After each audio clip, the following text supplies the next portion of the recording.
On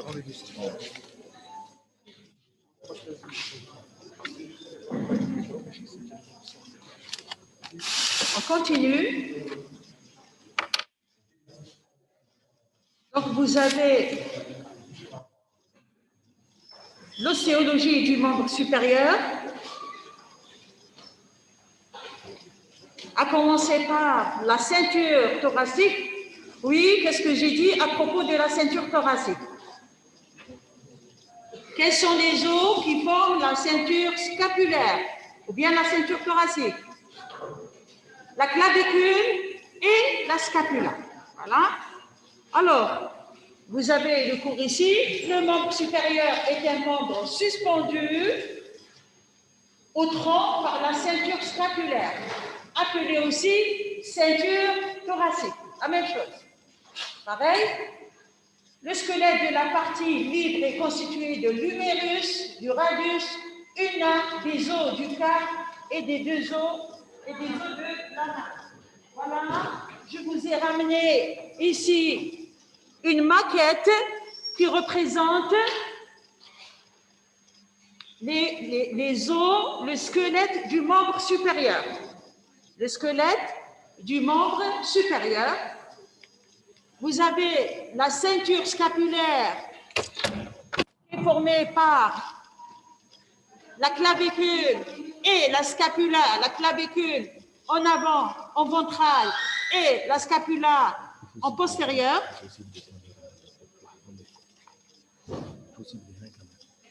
Donc, vous avez la clavicule et la scapula. Les deux os forment la ceinture scapulaire. Et le reste du membre, quand j'ai montré le squelette de la partie libre, et la partie libre, c'est l'humérus qui forme, c'est l'os unique du bras. Nous avons les deux os de l'avant-bras, à savoir en latéral, c'est-à-dire latéral, externe, c'est le radius. En interne, en médial, c'est ulna. Nous avons le poignet, les os du poignet, nous avons deux rangées, vous allez les voir quand on vous fera l'ostéologie, donc quand on arrive au poignet, et nous avons la main. Très bien. Aujourd'hui, nous allons voir uniquement la scapula et la clavicule. Et je reviens aussi, la racine du membre orienté et fixe, c'est ça la racine. Là, c'est la partie proximale, oui ou non? Vous avez vu dans les appellations, la nomenclature de l'anatomie, c'est-à-dire l'introduction. Là, c'est la racine du membre. Et là, la partie proximale. Et là, c'est la partie... Très bien. Nous avons le coude permet de rapprocher ou éloigner la main. Donc, c'est l'orientation de la main, le coude. Nous avons l'avant-bras permet la pronosupination. C'est-à-dire la pronosupination. La pronosupination. Prono, c'est le geste prendre. Pronosupination. Pronosupination. Nous avons le poignet est une zone de transition. Est une zone de transition, c'est-à-dire une zone de transition. Une zone de passage, oui ou non, entre la main et l'avant-bras. Le poignet est une zone de transition entre l'avant-bras et la main.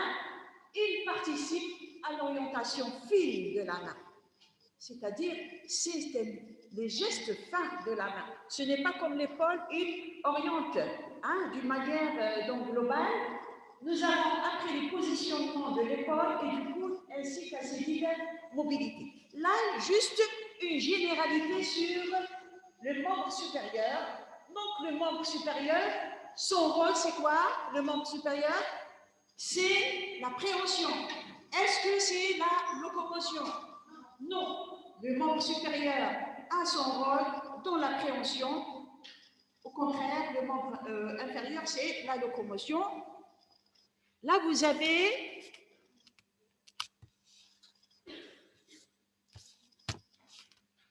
regardez un schéma qui montre toutes les parties du membre supérieur. Quand on a cité tout à l'heure, vous avez, oui, l'épaule, vous avez le bras qui n'a pas été cité, il n'y a pas de légende, le coude, l'avant-bras, le poignet et la main. Très bien, merci. Hein. Nous allons commencer par la clavicule. Alors, la clavicule est un os long. Dommage, vous n'avez pas vu le cours sur les généralités sur l'ostéologie. Vous allez le voir dans une semaine, juste pour différencier les os longs, les os larges, les os courts. Alors, la clavicule est un os long. Regardez, est un os long antérieur, c'est-à-dire antérieur. Il est en avant, antérieur, par rapport à la scapula qui est en arrière, postérieur, très bien. De la ceinture scapulaire. Je répète, ceinture scapulaire ou ceinture. Très bien, thoracique. Il est tendu transversalement, c'est-à-dire tendu transversalement. Position couchée, comme ça, à l'horizontale. Il n'est pas debout comme l'humérus. L'humérus.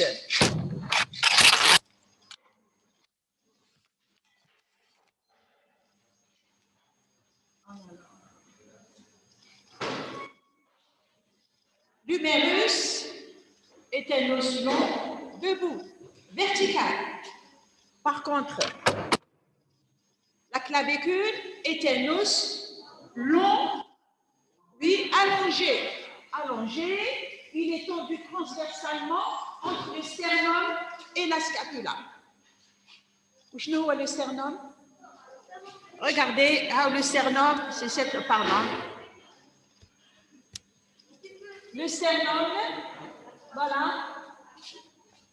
Le sternum, c'est l'os antérieur qui relie les côtes en avant. Donc, cette clavicule est tendue transversalement entre la scapula et le sternum. Je m'explique. La scapula, écoutez, ce n'est pas le même côté, mais vous avez la scapula en arrière. Là, c'est une scapula droite. Droite. Non, là, c'est à gauche. Donc, cette clavicule est tendue transversalement entre le manubrium sternal et la scapula. Sa situation est sous-cutanée, c'est-à-dire sous-cutanée. Vous pouvez la palper, elle est juste la peau. Elle est juste la peau, tout le monde peut palper sa clavicule. D'où elle est sujette de fracture, cette clavicule. Fracture fréquente. Elle n'est pas protégée par les muscles, elle est juste sous-cutanée. Sa forme en S italique. C'est quoi la forme en S italique? Regardez sa forme. Elle n'est pas droite. Elle présente une double courbure, oui ou non? Double courbure, c'est ça en S italique. Il y a une courbure, une convexité, il y a une convexité et une concavité. Très bien. Sa courbure en S italique augmente sa résistance. C'est vrai, la fracture est fréquente parce qu'elle est sous-cutanée, mais elle est résistante, grâce à sa courbure en S italique. Elle présente deux courbures, une courbure convexe en ventrale, près du sternum, et une courbure concave en ventrale, près de l'acromion en latéral. Je m'explique. Elle présente deux courbures. En ventrale, regardez, convexe. Convexe, voyez, convexe. Vous savez ce que c'est maintenant convexe? Convexe en ventrale, c'est-à-dire en avant, près du sternum. Alors, je vous demande après de me dire, il s'agit de quelle clavicule? Donc, c'est l'orientation et la mise en place. Comment vous mettez en place la clavicule? Déjà, c'est un os horizontal, transversal. Et elle a une courbure en médiane vers le sternum, oui ou non? En ventrale. Parce que si je dis qu'elle a une convexité en médiane, vous pouvez me dire non, il y a une concavité en médiane. Mais il faut bien préciser que la convexité, elle est antérieure. Elle est en avant, mais en arrière, oui ou non? En arrière, il s'agit d'une concavité. Très bien. Vous avez une courbure concave en ventrale toujours, près, une concavité près de l'acromion. Vous allez voir qu'est-ce que c'est l'acromion. C'est cet prolongement de l'épine de l'omoplate. Vous allez voir, l'acromion, c'est cette partie. Nous allons revoir ça tout à l'heure.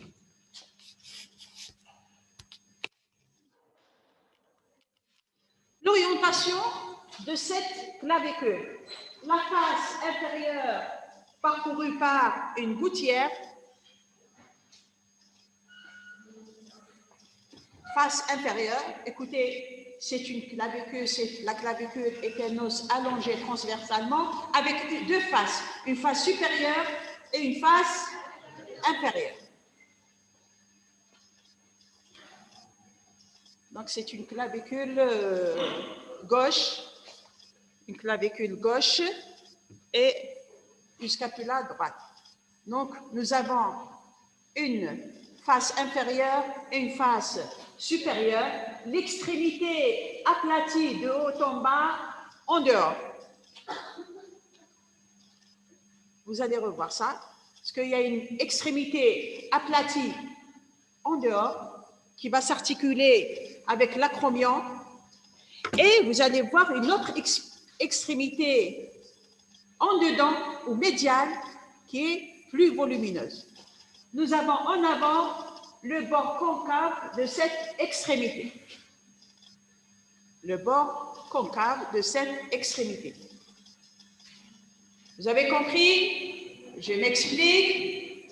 La position, nous avons une face inférieure, nous avons l'extrémité aplatie qui est en dehors, et vous avez la concavité qui est toujours en dehors. Et vous pouvez donc nous donner autre mise en place. Là, il y a un schéma, une photo qui montre donc la clavicule vue inférieure.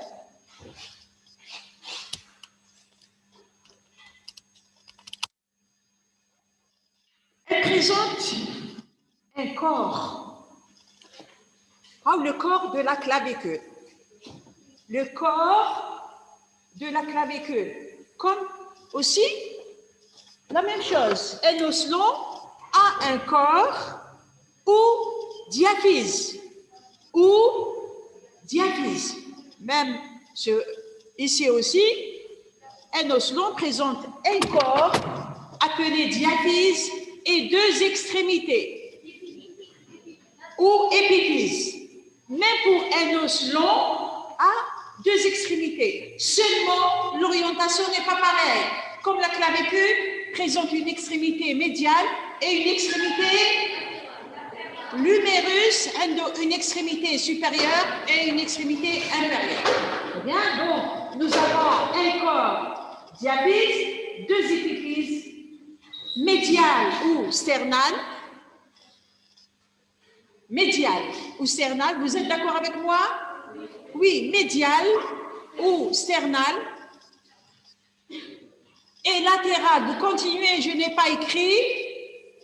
Il reste, oui, latéral ou acromial. Latéral ou acromial.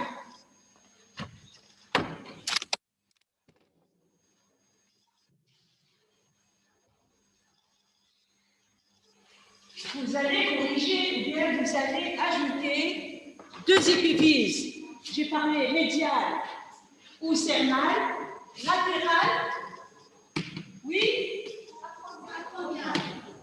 égal acromial. C'est-à-dire la partie qui s'articule avec l'acromion de quel os? Très bien.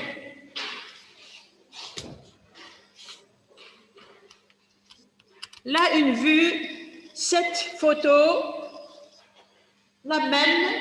Moi, j'ai pris des photos sur des maquettes du laboratoire d'anatomie. Ce sont la même là, c'est la même maquette. Le corps présente deux faces et deux bords. C'est ça le corps. Quand je dis le corps, égale diaphyse. Présente deux faces. Supérieure, la supérieure, on peut la palper. La supérieure, elle est sous-cutanée. Et l'inférieure, elle est rugueuse, c'est-à-dire rugueuse. N'est pas lisse. Pourquoi elle n'est pas lisse? Pourquoi? Parce qu'elle donne insertion à un muscle. Ce muscle est le sous-clavier. Le muscle sous-clavier, c'est-à-dire qui est inséré au niveau de la face inférieure de la clavicule. Je reprends. La face supérieure dans son tiers latéral s'insère le muscle deltoïde. Vous aurez un autre schéma qui montre.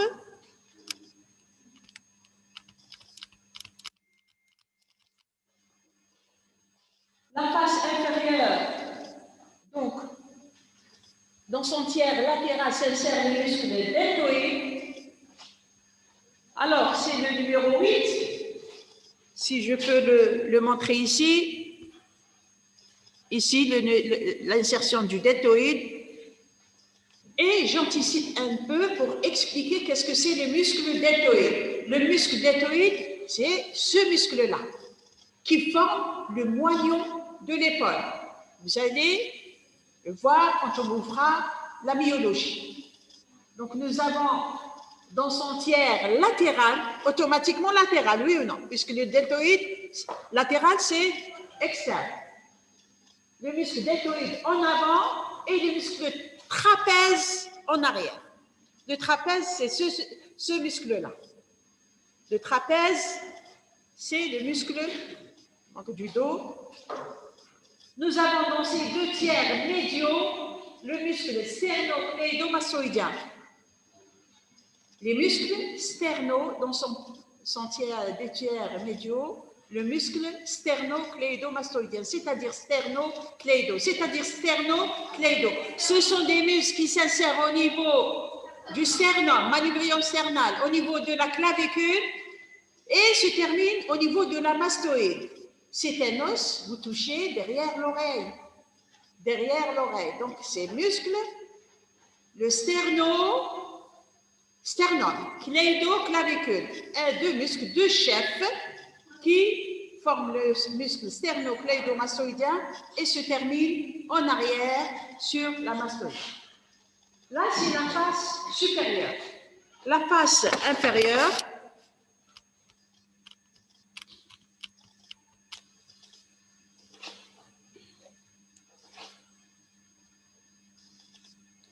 la face inférieure,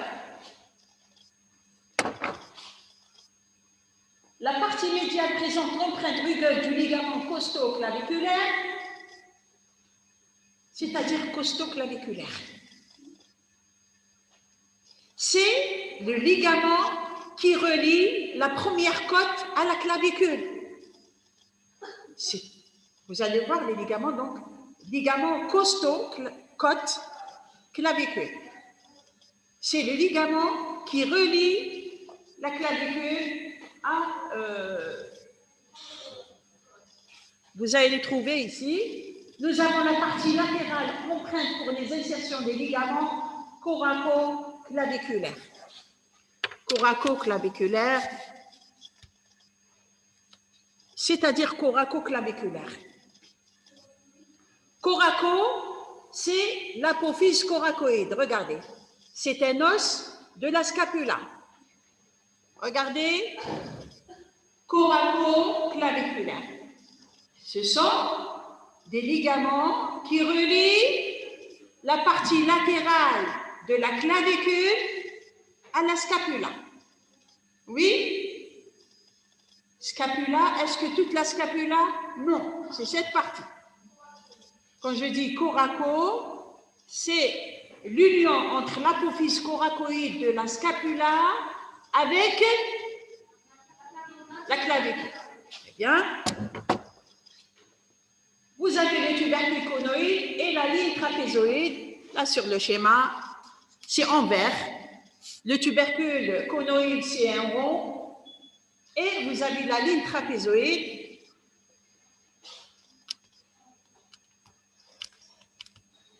Les bords, vous avez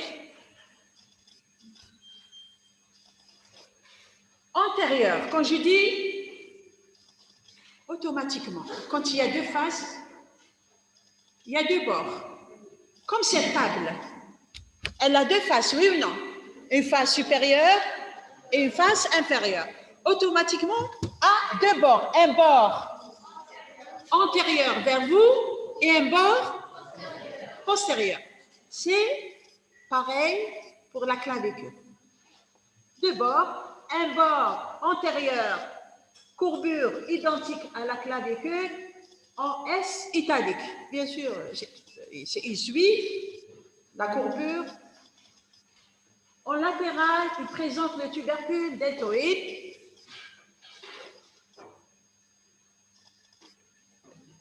Le tubercule deltoïde, c'est cette, je vous montre ici, sur la photo, c'est cette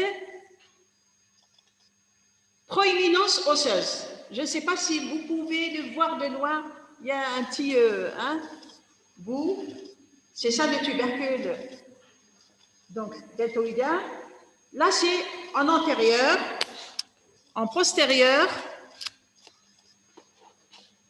Les deux tiers médiaux concaves présentent l'insertion du muscle sternocléido-hyoïdien.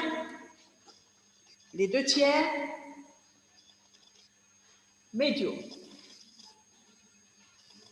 Puisque nous sommes, écoutez, en arrière. En arrière, la courbure, elle est concave, oui ou non? En avant. Essayez de imaginer qu'est-ce que j'ai dit pour la clavicule, sa mise en place ou bien son orientation. Elle a double courbure, oui ou non? Double courbure, une convexité et une concavité. Est-ce que la convexité est juste en médiane et la concavité en latérale? Comment vous expliquez ça? Il y a une concavité et convexité en médiane, oui ou non? Il y a aussi une convexité et une concavité en latérale. Seulement, en médial et en avant, il y a une convexité. Et en postérieur, nous avons... Et c'est l'inverse en latéral. C'est l'inverse. Puisqu'en médial, en avant, elle est convexe, automatiquement, elle est l'inverse. Très bien, c'est la même chose pour expliquer.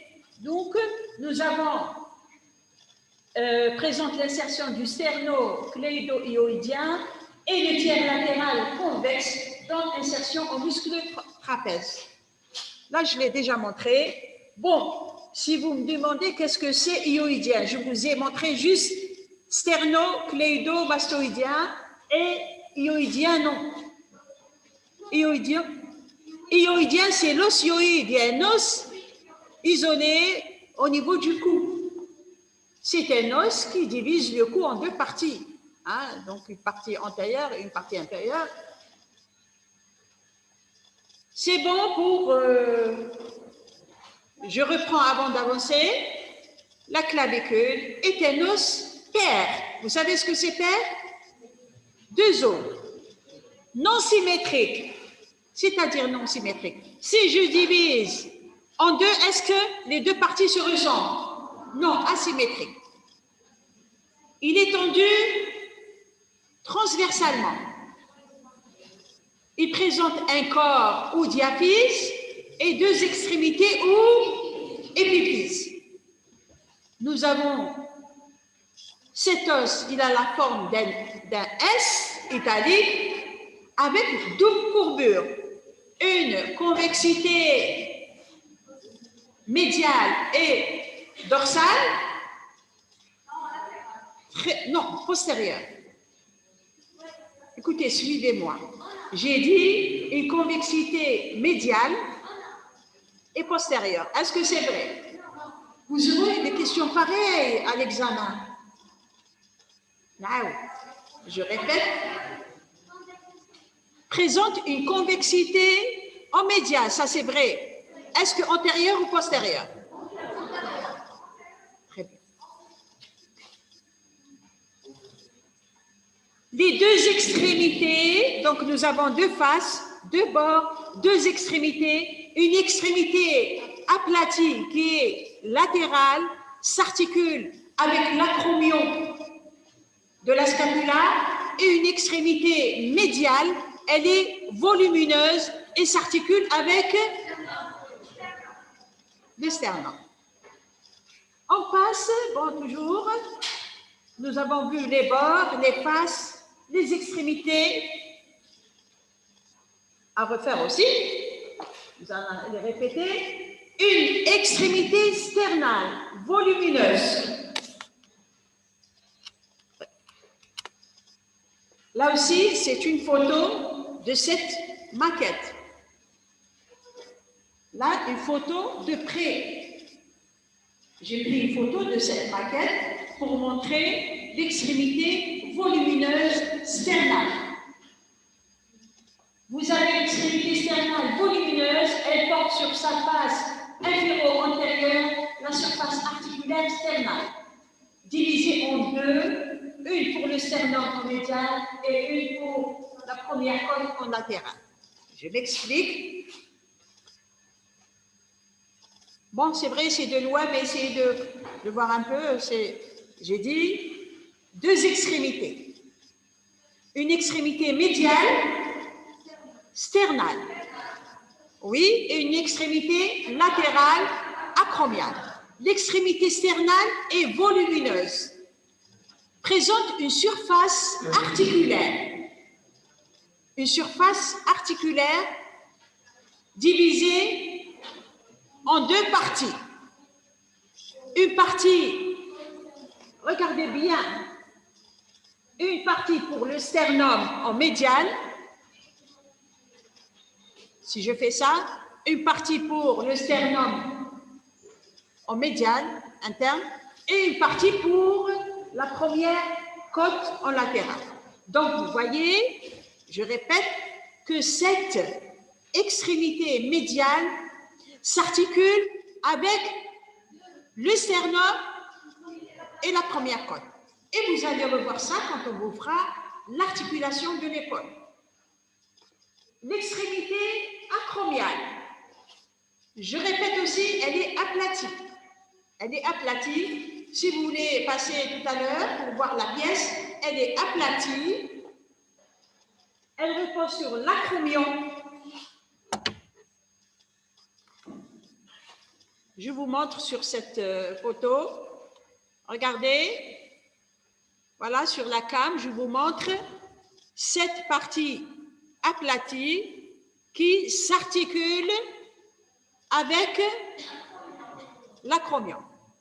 Donc, vous voyez comment la clavicule est attachée. Elle est attachée en latéral avec l'acromion et en médial. Nous avons donc aplati, repose sur l'acromion par l'intermédiaire d'une surface articulaire.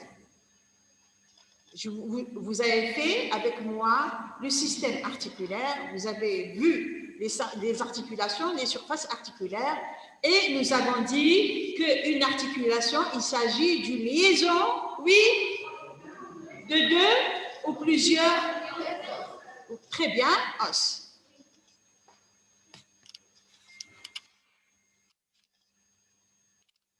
Là, je vous montre. Là, qu'est-ce que vous voyez? Une fracture de la clavicule, hein, une fracture de l'épiphyse. Ah, il y a des coupes d'avoine. Il faut commencer à cette aiguille. Il s'agit d'une fracture de la diaphyse claviculaire. Là, une radio qui montre. Et regardez qu'en dehors et en dedans, en dehors, c'est avec l'acromion. Et cette clavicule fracturée diminue la longueur. Oui, diminue la longueur de la diaphyse, oui ou non? Il y a un raccourcissement de la longueur et pour cela, il y a un diastasis, un éloignement de la partie latérale de l'acromion. Oui ou non? Regardez, là, si vous voulez bien voir, là, il faut commencer dès maintenant à interpréter les radios. Vous allez voir l'ostéologie du membre supérieur. Regardez, il y a un éloignement ici. Ici, là, c'est la partie latérale avec l'acromion. Ça va pour la clavicule?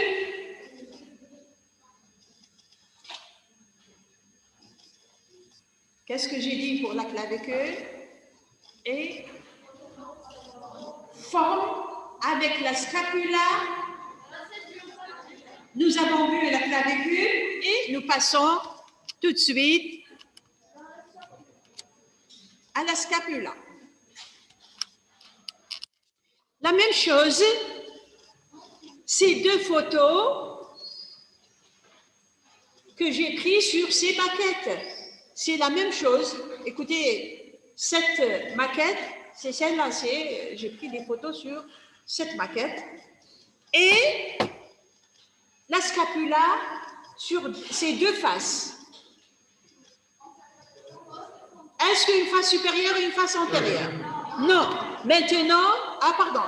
Mais qu'est-ce qu'une face supérieure et une face antérieure? Là, c'est ténos avec sa face antérieure et sa face postérieure. Et nous allons voir la scapula et ténos paire plat. Ce n'est pas long comme la clavicule.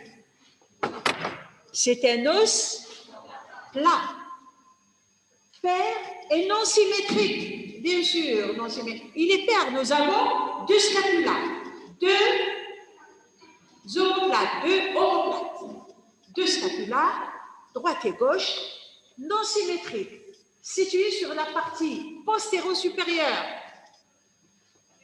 du thorax. Vous êtes d'accord avec moi? Situés sur... Non. Regardez, sur la partie postéro. Alors, il faut sur le dos, écoutez, forme le dos, maïche antérieure, la scapula. Elle est postérieure, mais la partie supérieure du thorax. Entre la deuxième et la septième côte, là, c'est le repère costal, ou bien le repère, c'est-à-dire de la scapula, et forme avec la clavicule la ceinture scapulaire. Et forme avec la clavicule la ceinture scapulaire. Très bien. Ou thoracique.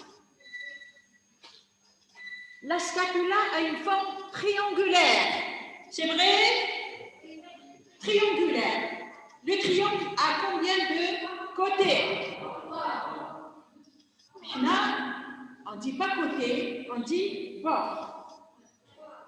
Oui, un bord supérieur, un bord latéral et un bord médial. Le triangle a combien d'angles? Un angle ici, regardez, supéro-latéral, un angle et un angle inférieur.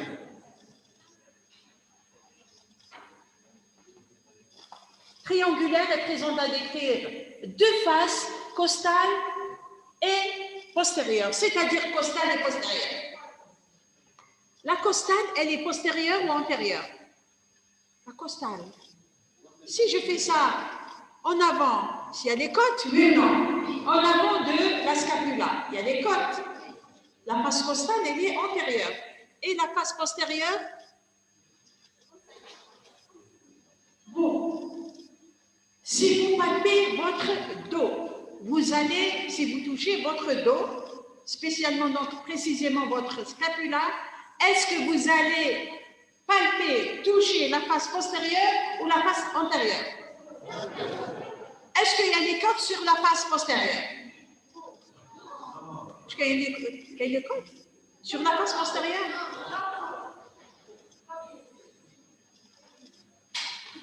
Là, c'est quelle vue, Inaya? C'est quelle vue?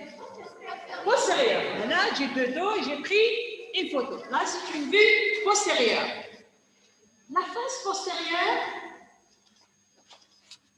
regardez, hey, la face postérieure, elle est sous-cutanée. Bon, je ne dis pas sous-cutanée, il y a des muscles. Hein, vous allez voir les muscles de la face postérieure. Par contre, la face costale est antérieure. Nous avons donc trois bords supérieurs, latéral,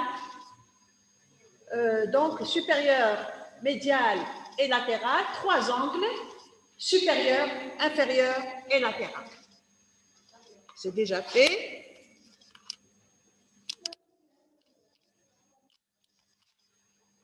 Les faces. Nous avons parlé de combien de faces? Une face, elle est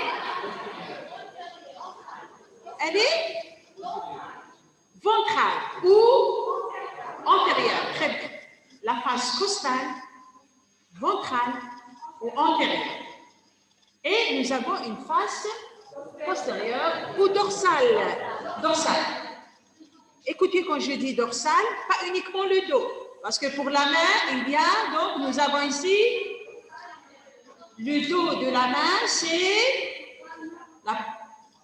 Très bien.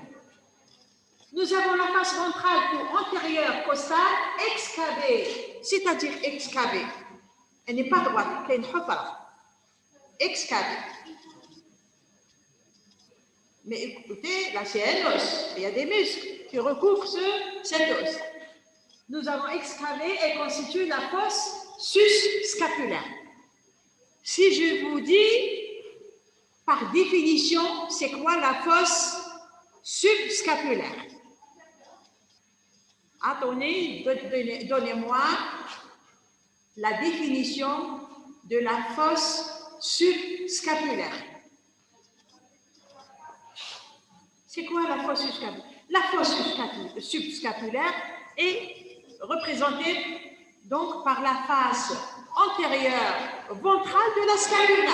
C'est simple.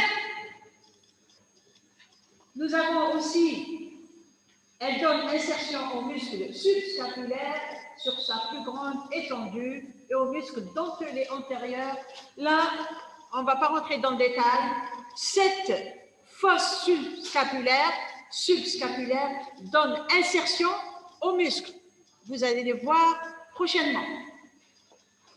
La face dorsale ou postérieure, elle est divisée en deux zones par un relief osseux, les pulpes scapulaires, qui se terminent par l'acromion. Je m'explique.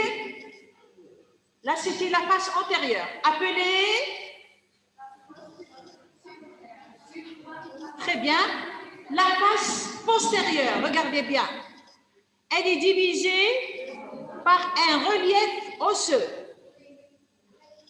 en deux zones, supra et infra. En deux zones, supra, vous allez voir, et infra, par un relief osseux. Ce relief osseux, regardez de profil, Donc, la face postérieure est divisée par un relief osseux appelé l'épine de la scapula. Cette épine de la scapula se prolonge en latéral, c'est-à-dire en latéral, en dehors par l'acromion. S'il vous plaît, les gens du fond, ne dormez pas, s'il vous plaît. Je vais tout doucement, il faut me suivre. Donc, cette face postérieure est divisée en deux régions par l'épine de l'omoplate. Cette épine se prolonge en dehors par l'acromion. Cet acromion, il va rencontrer quel os? Très bien, quelle partie de la clavicule? La partie volumineuse ou aplatie? Non, aplatie. Vous allez revoir le cours et vous allez comprendre. L'épine scapulaire, c'est un relief osseux triangulaire assommé médial, c'est-à-dire l'origine médiale, palpable sous la peau. C'est-à-dire palpable sous la peau. Touchez un os ici, un os, juste un œil, il y a un os.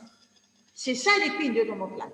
Touchez, tout le monde touche sa scapula. Donc, c'est l'épine de l'omoplate. Elle se termine par l'acromion. Elle délimite une fosse supra. Alors, regardez. Supra.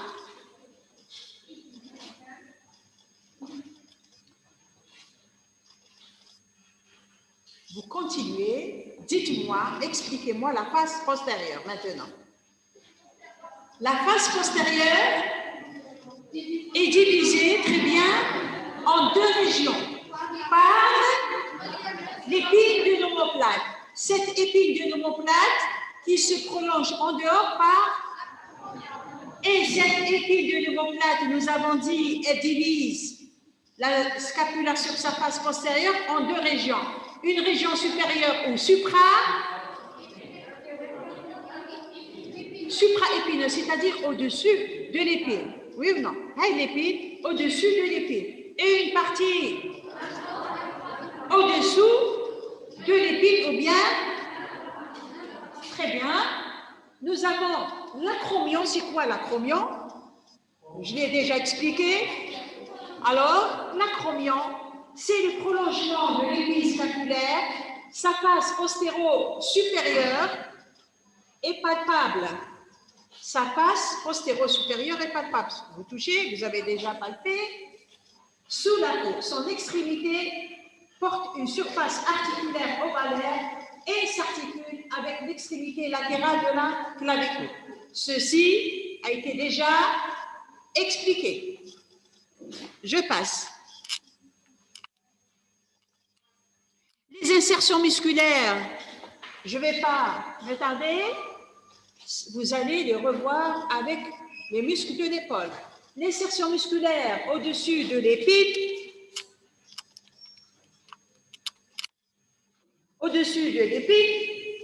scapulaire, le muscle supraépineux dans la face supraépineuse, vous allez revoir ça. Il y a un muscle ici qui va combler cette région, appelée quoi cette région? On l'appelle comment? Une fosse. Vous savez ce que c'est une fosse au moins? C'est quoi une fosse? Écoutez, le squelette, cette fosse est occupée par le muscle, la fosse supraépineuse est occupée par le muscle supraépineux. Donc, sur l'épine scapulaire, le muscle trapèze à la partie supérieure et le muscle, tout ça, vous allez les voir sur le schéma. Au-dessous de l'épine scapulaire, nous avons les muscles infraépineux. On va les citer uniquement. Sous-épineux, petit rang, grand rang, donc tout ça, vous allez le revoir avec l'origine, terminaison et corps musculaire, action. Donc, vous allez revoir tous les muscles en détail. Les bords, nous avons dit, il y a combien de bords? On attribue combien de bords à la scapula? 3 bords. Très bien, un bord supérieur. Regardez comment il est fait, le bord supérieur. Est-ce qu'il est droit? Non. Le bord supérieur mince, il présente à sa partie moyenne l'incisure scapulaire. Voilà cette petite échancrure. Il y a une échancrure. Vous savez ce que c'est une échancrure? Bon, je vous montre ici.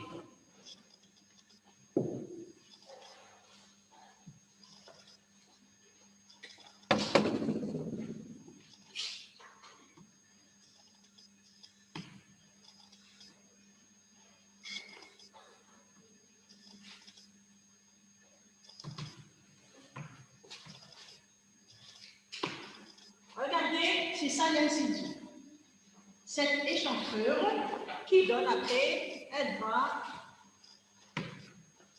Donc, vous avez à sa partie moyenne l'incisure scapulaire transformée par le ligament transverse de la scapula en un foramen où passe le nerf suprascapulaire. Je m'explique. Regardez ce trou, cette échancrure. Échancrure, vous savez ce que c'est? C'est une fissure. Hein? Et cette échancrure est reliée par un ligament. Appelé comment? Regardez le tableau. Regardez la diapositive. Regardez les slides. Transverse. Donc cette échancrure, elle est transverse, elle est transformée en un foramen. C'est quoi un foramen? Un trou. Foramen égale trou. Là, cette échancrure ou bien incisure transformée par le ligament transverse scapulaire transformé en un trou. Donc, il n'y a plus d'échancrure. Alors, il y a un trou. Ce trou, pourquoi il existe? Il laisse passer quoi? Il laisse passer un nerf.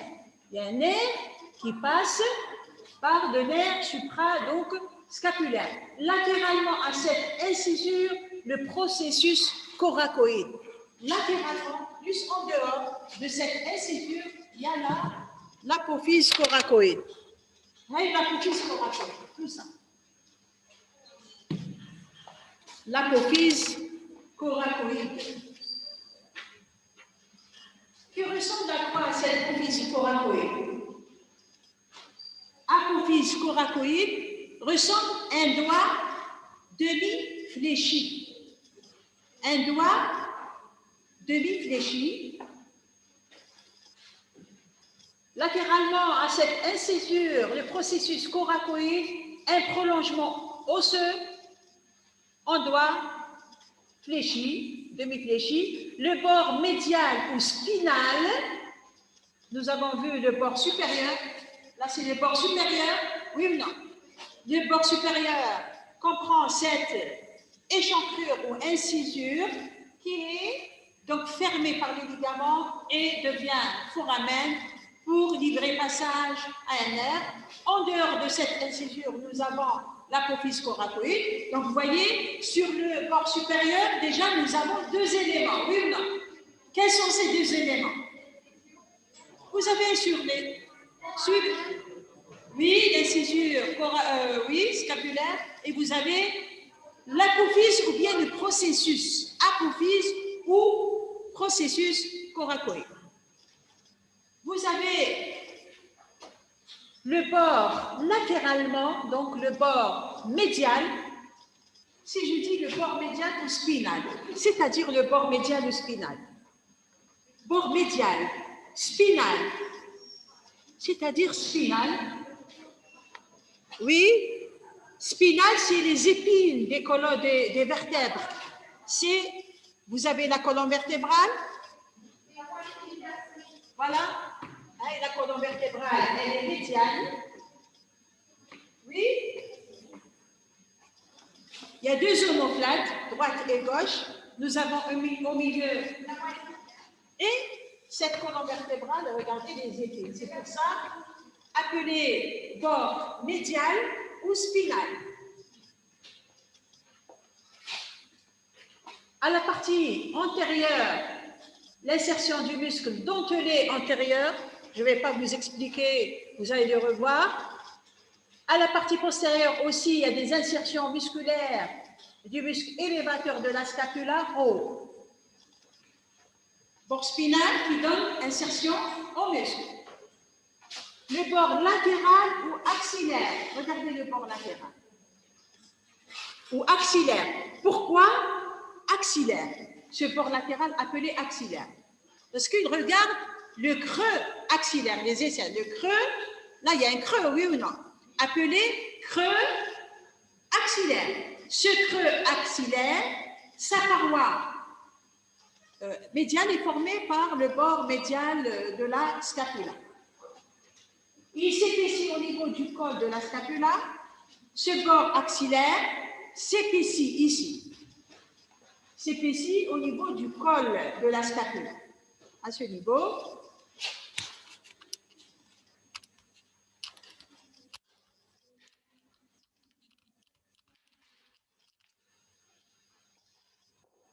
Les angles. Nous avons donc vu le bord supérieur, le bord médial ou bord médial ou non axillaire. Ah pardon, le bord médial ou spinal, regardez, et le bord latéral et axillaire. Là, c'est les ongles. Pourquoi j'ai insisté sur cet angle? Vous allez voir pourquoi j'ai insisté. Là, l'angle inférieur, supérieur, non. Donc, le bord supérieur est presque droit. L'angle supéro-latéral. Supéro-latéral. J'ai insisté sur l'angle supéro-latéral. Vous avez un angle supérieur, un angle latéral, supérieur, et un angle inférieur. Ces deux angles, peu importe, mais l'angle supéro-latéral, il présente une surface articulaire. Il présente une surface articulaire. Là, cette image, c'est celle-là. Juste vue, pas de face, mais de profil. Regardez, est-ce que c'est la même chose? Regardez, c'est... Alors, l'angle supéro-latéral présente principalement la cavité glénoïde. Il y a un schéma à côté, cavité glénoïde. Elle est supportée par un renforcement osseux, le col de la scapula. Cette cavité glénoïde, regardez, si je dessine la vue de face, vous n'allez pas la voir bien. C'est ça la cavité glénoïde. Elle va s'articuler avec quel os, puisque c'est une surface articulaire. Avec quel os d'après vous? Très bien. Je vous montre. Cette cavité glénoïde est située sur quel angle? La bonne enfant, allez. Voilà. Et c'est une cavité c'est un relief osseux, est une cavité qui s'articule avec la tête humérale. Voilà. Regardez. Là, c'est la partie principale de l'articulation de l'épaule. C'est celle-là qui joue le rôle le plus important dans l'articulation de l'épaule. C'est l'articulation scapulo-humérale.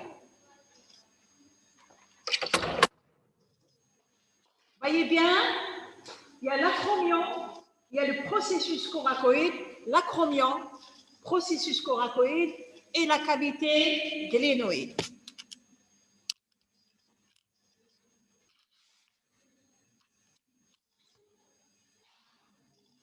Bon, je pense que mon cours se termine ainsi. Je vous remercie. Ah oui, j'ai allégé, j'ai divisé l'ostéologie en 3 parties. Scapula, clavicule, après humérus, una ou radius, après una et le reste, les au-delà. À la prochaine. Demain, étudiant en médecine, arrêtez. Étudiant en médecine et étudiant en dentaire.